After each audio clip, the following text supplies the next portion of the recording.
Mjekun Ilir Ali Mehmeti.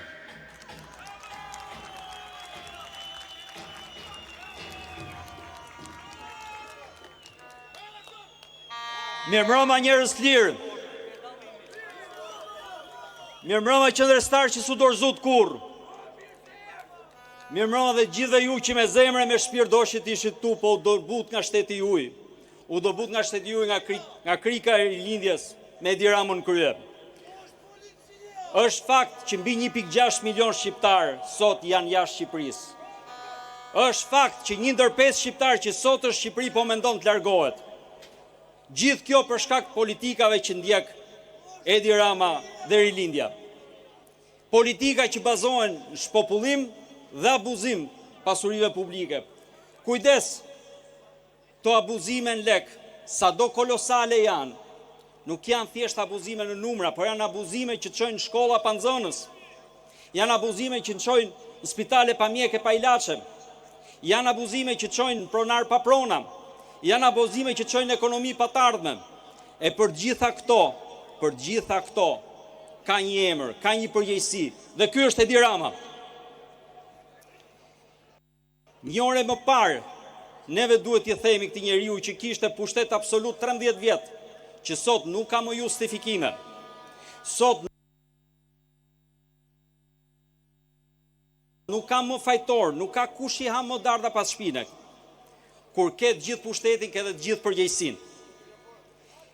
Dhe ne sot ne mund të flasim për dështimin e qeverisë në shtetësi, mund të flasim për dështimin e qeverisë në arsim, mund të flasim për dështimin e qeverisë në siguri publike, në siguri rrugore, në siguri ushqimore, mund të flasim për dështimin e qeverisë në luftën kundër korrupsionit, mund të flasim për dështimin e qeverisë në luftën kundër narkotrafikut.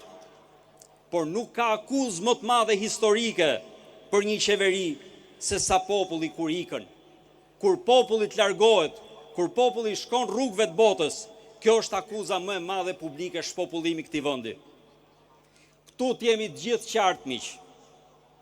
Nuk kemi ardhur rastësisht, kujtojmë pa ku ishim përpara e ku jemi sot. Unë kujtoj një vend që kishim 2 fjalë, nën dhe baba.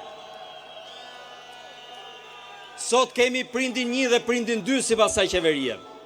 Kujtoj unë një vend ku kishim 2 gjini, mashkull dhe femër, sot kemi 10 gjini që na flet kjo qeveri. Kujtoj një vend ku ne kishim pronat tona, tokat tona, e sot ne kemi qeveri që flet për ish pronar.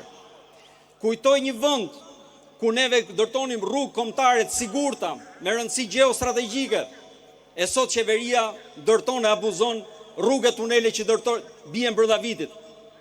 Kujtoj një vend i cili hoqi vizat me vendet e Bashkimit Evropian, u bë vend antar i NATO-s. E sot kemi një qeveri që shpërndan certifikata sigurie kombëtare bandave. Ky është realiteti. Kjo ishte e pa imagjinueshme. Pa imagjinoni juve ku ishim përpara? Absolutisht po. Ne kemi arritur këtë përpara. Imagjinoni të rikthehemi vlerave.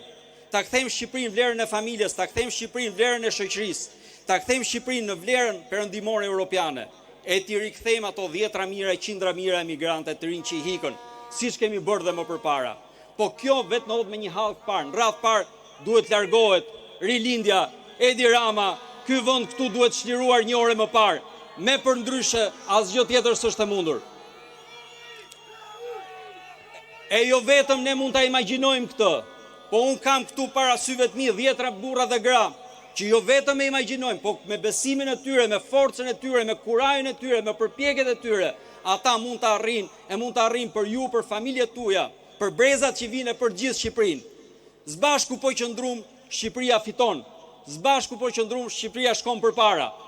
Hajde të bashkë ta bëjmë këtë Shqipëri. Faleminderit.